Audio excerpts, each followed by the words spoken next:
Hello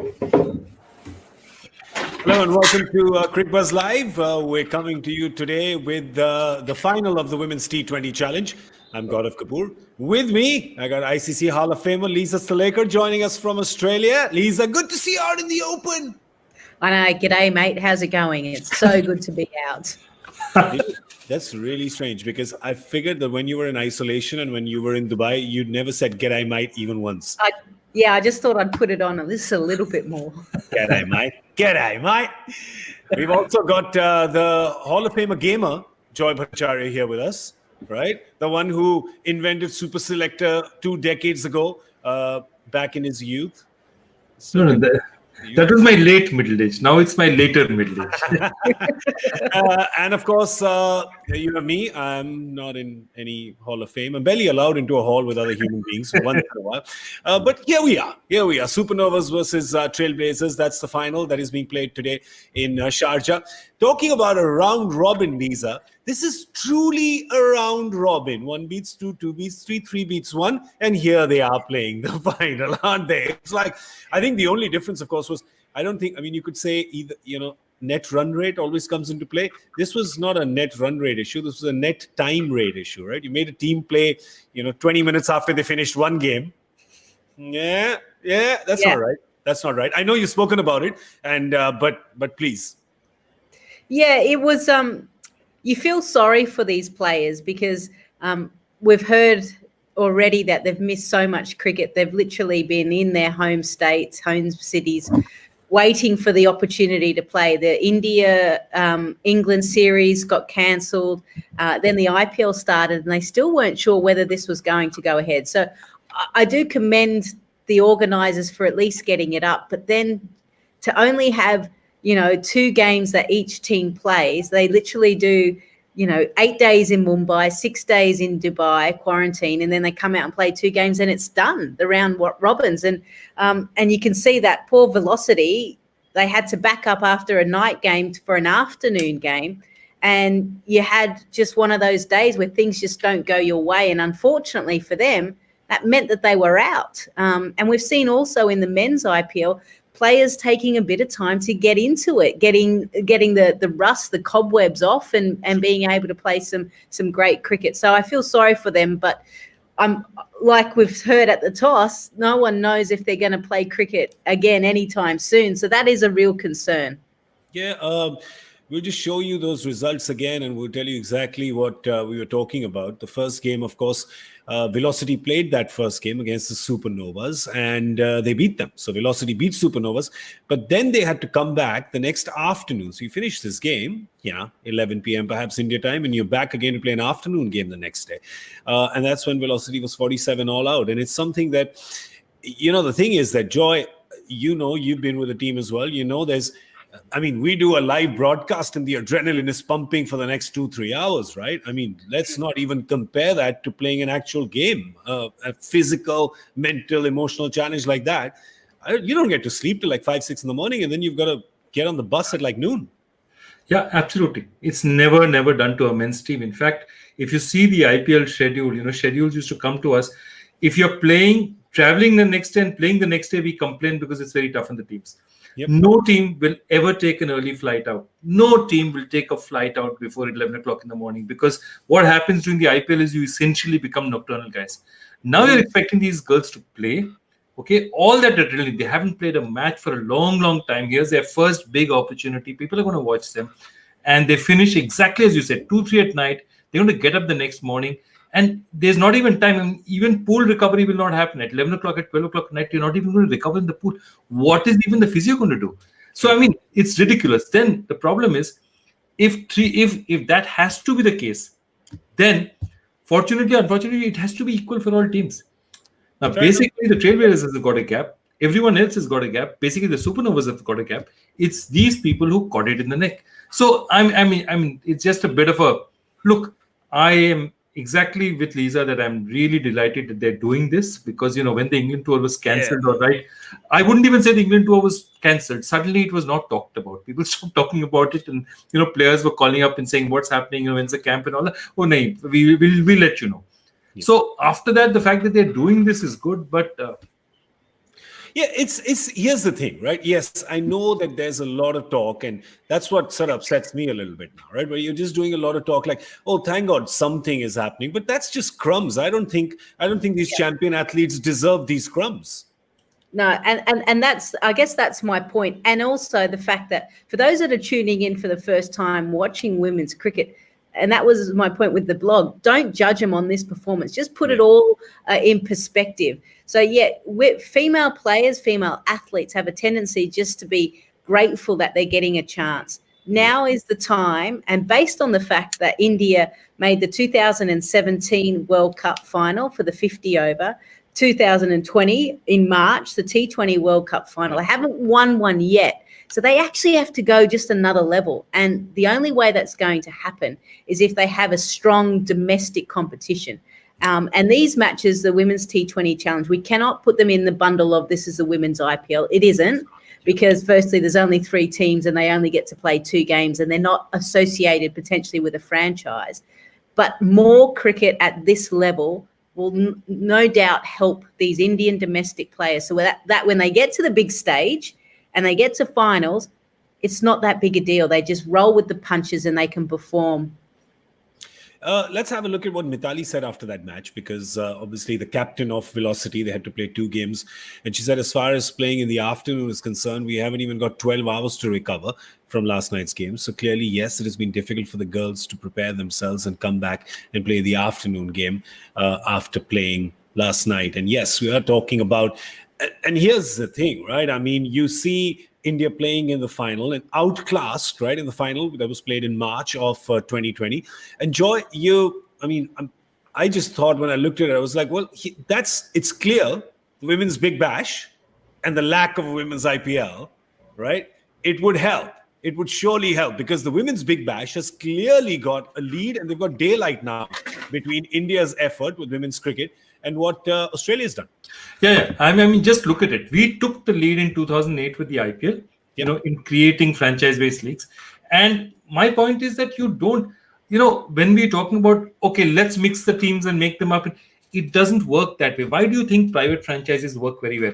Because when I'm the Mumbai Indians, I'm a private franchise, I have something invested in it. I'll go and find players like Hardik Pandya. I'll go and find Jasprit Bumrah. They will find the female equivalents. If I am in charge of a women's IPL team, I'll go and find the best players in the country. Private enterprise always beats a bunch of selectors getting together and say, okay, this is the 25, 30 odd players we're going to choose. It's always going to be better if I have a chance to go and choose what players I have. I'm more invested in it. So all those are points. And I remember the first year when they did it, they had a situation where they were playing in Mumbai. There was a game just after that. And remember, in India, tickets are given for a game once. So you get a ticket, you go in there, okay, you go into, I think it was a DY part or the Wankhede. You can't leave the Wankhede till the next game is over. Or you leave, you can't come back in. Yeah. So basically you're saying that if you want to watch the women's finals, you will be sitting in that same stadium for 9 hours. Okay. Yeah. I can tell you about the number of women's toilets in stadiums in India. I'm not even going to begin to start talking about, the kind of problems they face. So that's my problem. Look, I think it's the richest board in the world can do a little bit more for women's sport in this country. And given the fact that both Australia, WBBL is far ahead of us, the Kia Women's League in the UK is also far ahead of us. And right now, our players are going and playing there. And if these 2 countries get ahead of us, if we don't have our own league, there's going to be much bigger distance than even there is today. Okay, we will, of course, talk more about that, but let's focus on the game at hand. It's the final at hand for Harman. Can she make it a hat-trick? Lisa, do we call it a hat-trick or a three-peat? What do you call it? Well, you could do whatever you like, really. Gaurav. You're hosting us. So I call it this. She is going for the troika of titles. I like it. Oh, the troika of titles. Supernovas, let's have a look at their team. They've, of course, won the toss and decided to chase. It's something that they hadn't done in this, can't even call it an addition. Well, they haven't done it in their previous 2 games. So Harman was keen to do this today. Obviously has the big-hitting Chamari Atapattu at the top with Jemima Rodriguez, with Harmanpreet Kaur, with Shashikala Srivardhane. So that's some big-hitting power over there. Pooja Vastrakar comes into the team. You have Ayabonga Kaka, who is the fast bowler, of course, to look out for. The team that will be batting first is Smriti Mandhana's Trailblazers. We're going to be batting first. Let's have a look at their team. They, of course, have the big-hitting Deandra Dottin up front with the captain herself. There's Richa Ghosh, very exciting young player. We'll talk about her in just a second. We, of course, have one change. There's Nusrat Parveen, who comes in, and we have Jhulan Goswami, the veteran, with the quick bowling, and then, of course, lots and lots of spin, including the world's best Sophie Eccleston, who had picked up 4 wickets in the game against Velocity. Lisa, a real quick chat about, I know that you've mentioned Richa Ghosh. I just want to talk about Richa Ghosh real quick. Richa Ghosh, when these two teams played against each other, what was that? Yeah, was it yesterday or 2 days ago? Day before. Day before, 2 days ago. It's just cricket every day, right? Correct. What is it? Richa Ghosh, you'd probably wanted to do a little better. She'd want to do a little better with the gloves. But as far as batting is concerned, geez, look, she showed us a bit in 2 balls, didn't she? That's just a lot of drama. One beautiful throw straight past the bowler, and then wicket's gone. No, she speaking to the players, and we all know what Shefali Verma has done, and she burst onto the scene in last year's edition of this competition. They actually say Richa Ghosh is technically better and hits straighter down the ground, and they're very excited about her. And I haven't yet seen the best of her, and I'm hoping that today in the final that we get to see that, because she is the future of Indian cricket. Her keeping, she doesn't even keep for state, so you're putting her in a tough situation as well, keeping to some of the best bowlers in the world. Maybe she should just change her name to Rahul, because when there are batters who are called Rahul, they tend to take the wicket-keeping gloves well. But just on Richa, you got Jhulan, the veteran, who started playing before Richa was born. Yeah, absolutely. But anecdotally, of course, that's quite amusing. But in terms of experience and just the kind of stuff that can be passed, it's a great learning experience. No, absolutely. And I just love that composition of the team, because, see, the other thing is you've got Smriti there, and we really haven't seen the best of Smriti either. She got out cheaply in the first one. In the second innings, if you notice, in the second match, not in the second innings, she kept giving chances. 2 chances were dropped off her, and she is not at her best. I mean, Smriti Mandhana at her best, Mandhana, she always corrects it. It's not Mandhana, it's Mandhana. She is so explosive and so good to watch. She's still not at her best. Deandra Dottin has shown us some raw power, and that is some raw. I mean, for me, the 2 players I just saw and I just blew my mind. One was that one shot of Richa, which, tells you what she was. The other is Chamari Atapattu. Oof, what a powerful player she is. So I'm really looking forward to seeing in the second innings. But, these teams are well matched up. I thought last match Pooja Punia wasted a lot of balls, so I think that's why they'll probably drop her. They've got Jemima up front, so that Jemima gets more of a chance to make an impression in the game. But this is setting up to be a good match. I mean, both of them are very even, and both the captains, and even though Harman has got 30 odd, this is not her breakout innings as yet. So I'm just hoping Smriti and Harman give you something special today. If Harman can do it on one day, today is a great day, because it is the second anniversary of her T20 international ton, the 100 that she hit. She'd go, well, even if I can get half of that today, I think that'll be good in a chase. But we're talking about Smriti, Lisa, definitely one of my favorite batters to watch. There's a flow. I mean, there's a natural elegance that sort of left-handers have anyway. But everyone says that. What about the right-handers? Come on. I'm always supporting the minority. Right? They are the minority. But and also, I think Dottin will be wanting her captain to do a little better with the DRS call. Yeah.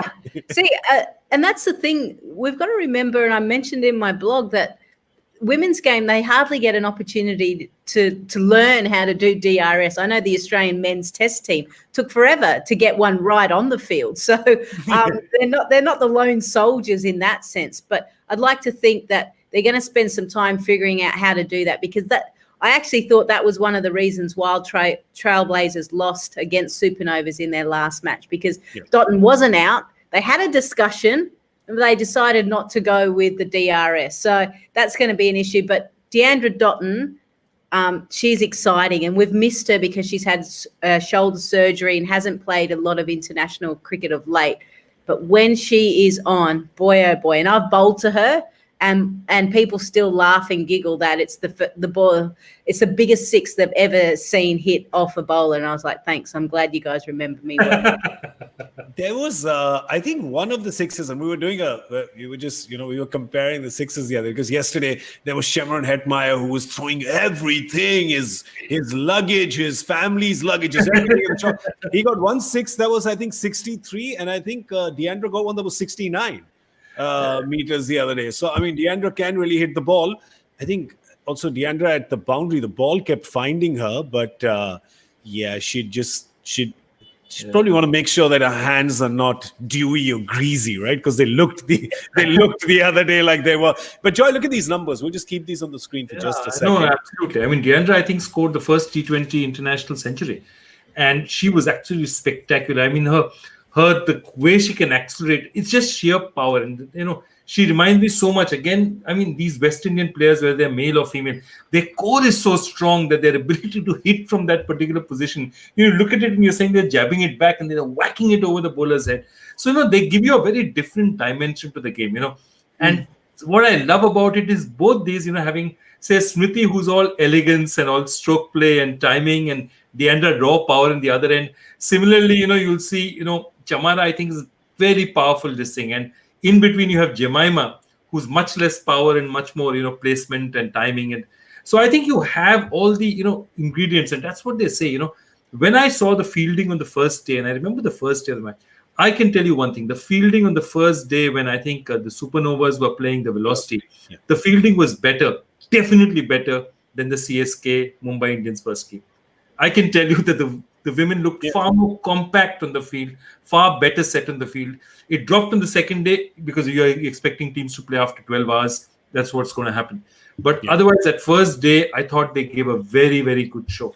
Yeah, there's, Lisa, you were just talking about, you can't really hit the ground running after you've been, kind of rusty. There's this lockdown. You haven't played in really long. And I just want to remind viewers that it happened to Jasprit Bumrah. He's now, probably, going to get the purple cap or not. You don't know. He's right up there. He's changed so many games for Mumbai. But the first game when he bowled, you had people talking, saying, has the lockdown broken Bumrah? There were really worried people. So expecting them to get out of quarantine, get out of lockdown, hit the ground. I don't know why 2 games were not played, right? Why is everybody playing each other once? Just play each other twice. You're there. Yeah, I mean, that's the thing. The great thing about having the matches at this time, compared to the first time it was done 2 years ago, at least they're playing some matches in the evening. So they've got, because of the finals, you've got a couple of nights free. So people are used to the habit of just flicking on the TV, clicking onto Cricbuzz and watching the IPL. So that's a great way to get more visibility for the women's game. That does mean that you're limited to the amount of days. That's why I actually think it might be worth moving forward. And we've done this here in Australia. The WBBL is a precursor to the Big Bash, but it's in its own separate window. Yeah. So you can play at prime time and still get the coverage that you need. So why not? And if the franchises are going to take this up, instead of trying to jam pack it in as long with the IPL, you've only got a limited staff, and Joy will be able to tell you this a little bit more. Limited staff, and if you've got 2 teams that you're trying to cover, you're stretching everyone. So why not lengthen the coverage of IPL and the franchises, not just to 2 months, but why not to 3.5 months? Yep. And that you're sharing the love a little bit more. More teams, of course, and so obviously that leads to the question that, right now, of course, a lot of the stars haven't come because, the WBBL is on in Australia as well, right? So obviously they're not. Joy, the question, of course, is there enough quality talent to have and to populate a high quality of cricket? So do you have enough quantity and quality to ensure more teams, 4 teams, 6 teams, perhaps 8 teams, domestically? It's so funny. Lisa and me were just talking about it. So I'm going to take Lisa up on this as well very soon. But absolutely, I mean, my point is you don't need to start with 8 teams. You can start with 6. You can start, maybe 4 is a little less because the season gets over pretty fast. It's really then a tournament. It's not really a league. But 6, and I think we can work. I mean, Lisa, what do you think? Yeah, I think 6 is certainly a good number. And the other thing is either you can have it already with the franchises, but we've already seen other franchises involved in the IPL, like the Gujarat Lions. So the rising Pune Supergiants, you can potentially use them again and take the game to maybe smaller venues. Indoor is another one where if you get a 20-25,000 capacity stadium, that's great for women's cricket. And you're sharing again the game across the country of India. These are the opportunities that I'd love for the organisers just to think a little bit more. It's going to take someone who wants to think a little bit outside the square, because you cannot package up women's cricket in the same clothes, in the same marketing plan, as the same as the men. You've got to think just a little bit left field. And the potential is there. I know every other country is scared of when India get it right, they are going to dominate world cricket for a long time. Yeah, it's a valid point you say about the other centers, so to speak, the non-metros. We've seen Baroda, we've seen Jaipur, packed stadiums in Jaipur as well. Joy, I think what has happened is that there's these booster shots that you get in terms of fandom. The 2017 final being one, the semi-final as well. I think that was Harman's big score there, the destruction. Then, of course, the 2020 T20 final, World Cup final. And you get these booster shots, but then you got to convert it. That's the springboard. You've got the fans in, they're interested. And then they look around and go, oh, that's it. It's nothing more to eat. That's it. We're done. Like, there's people who watch the previous matches. They'll watch the final today. You'll get good quality cricket. These are two good quality teams. And then the captain, Harman herself, at the toss is saying, we don't know when we're going to play next. And really, I watched that, and that's just like, it crushes my heart as a fan, but as a business person, I go, oh God, that's a wasted opportunity. Yeah, so I'll start with two things. Quickly, I want to tell you, Chris Gale started playing around the same time, his test career, as Mithali Raj, 1999. Okay. While now 2014, he stopped playing test cricket, and in the middle also he missed. Do you know how many test matches he played? He played 103 test matches. Yeah. Mithali Raj has played from 1999 to now 2020. You know how many test matches she's played? She's played every year. She's always picked. She's played 10 test matches. That is the truth. Okay. So that's how critically underdone women's cricket is. And look, I'm telling you, there's an opportunity here. Why do I say there's an opportunity? Not because I'm being this thing. It's good to be woke now. Go and see an ad. You will see an ad. There's a girl who's bought a car for her, take her parents on a ride. So that kind of movement is happening in India. Yep. It's cool. Now they're talking about girls who are taking their fathers for a ride, buying a car for their family, doing stuff. There are so many women's brands in this country which are multi-million-dollar brands, huge brands, and across categories, from white goods categories to all these are very, very women's brands. So there's money. There's money. There's a reason, there's a need to be woke, which is not such a bad thing, because at some point you need that candidate, that pointer to the needle to point to the fact that we need to compensate for the fact. So there is money, there is a need. If you put it well to the private sector, there are enough to tell me 6 teams can't be picked up. I can promise you, sitting here today, easily you will get bids for 6 franchises from really good places. So, what it needs is somebody to say, I have nothing else. My job is to look after women's cricket. Yeah, marketing genius. Look at Professor Joy Bhattacharya, just laying it out. Give him the gig. Give him the gig. You're right. Commissioner Joy. Commissioner Joy is what we're going to have. This is what Harman said. Harman, we've got a quote from Harman as well. Super Harman. I'm requesting everyone to not dominate their girls. They have immense power within themselves to achieve whatever they want. Please motivate them and allow them to do what they want. Their success will make you proud. My parents are proud today as they never stopped me from pursuing my passion. And today I can take responsibility of the entire house on my shoulders. Love it. Love it from Harman. Harman is really one of those absolutely inspirational people when it comes to India. And boy, she can whack the ball. She really can. And which is why, Lisa, just talk about the game real quick. Trailblazers have to think they need to go above 150, right? Because there is a lot of firepower to follow with the Supernovas. Yeah, there is. And the due factor will certainly come into the equation. So they've got to almost score an extra 10 to 15 runs than what they initially thought, simply because of that fact. Chul and Goswami is going to be the key with the new ball, and then you would expect the spinners just to dominate as they have done throughout the women's matches. So the batters need to take their time initially, see if they can capitalize on the power play. Especially the Trailblazers will do that. DeAndre only plays one way, which is why we love her. Yeah, that's right. DeAndre plays one way, which is, taking flights right out of Sharjah. Maybe some more people across the road can collect a few more white balls to add to their collection. And of course, Smriti starts piercing those gaps, and we're all the best. You're just watching the ball go then. Joy, your estimation of what Trailblazers would be happy with, considering the Supernovas' batting firepower? Look, I think they'd love to have 155, 160. That will be a really good total for them. But it's not going to be easy. The other thing is that, interestingly enough, I mean, Harman has not really used Poonam Yadav all that much. For one match, he only used a couple of overs. I think that's fun. I'm just a bit surprised because Poonam Yadav was in Australia one of the toughest bowlers to hit in these conditions. She bowls we talk about somebody like Aksar being slow, bowling in the 80s, 90s. Poonam Yadav bowls in the 60s. Yeah, the ball is very, very reluctant to reach the batter.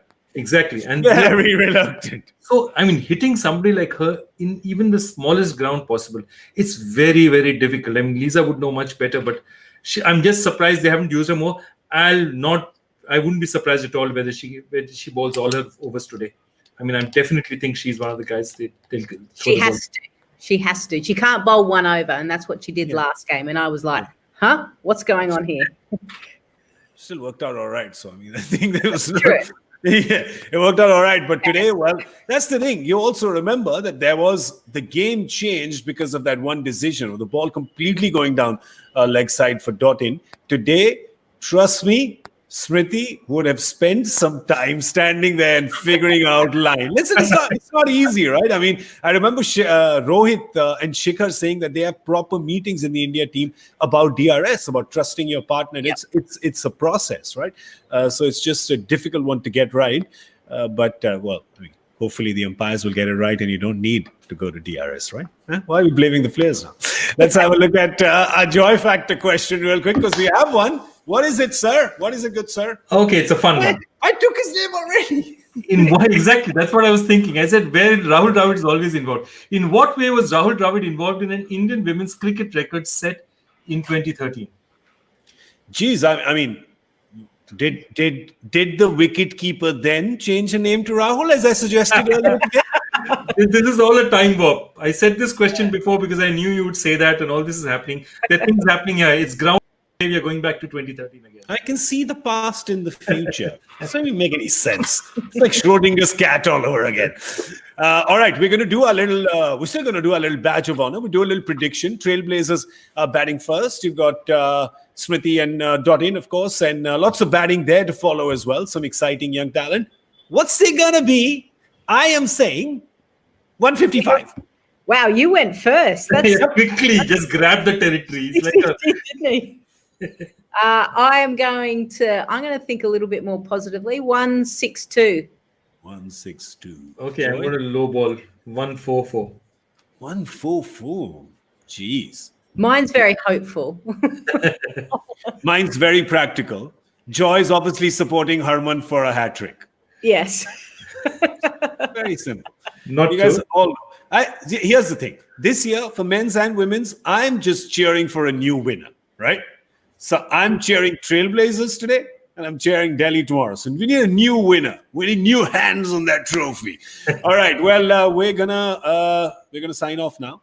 It's of course just to update you in case you've just joined. It is Harmanpreet with the Supernovas who won the toss, and they are going to be chasing. They're going to be chasing against the Trailblazers, hoping to get their third title.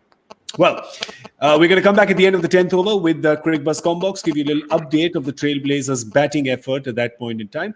I'd like to say thank you to Lisa Salekar and Joy Bhattacharya. Thank you so much. I'm Gaurav Kapoor. See you in a bit.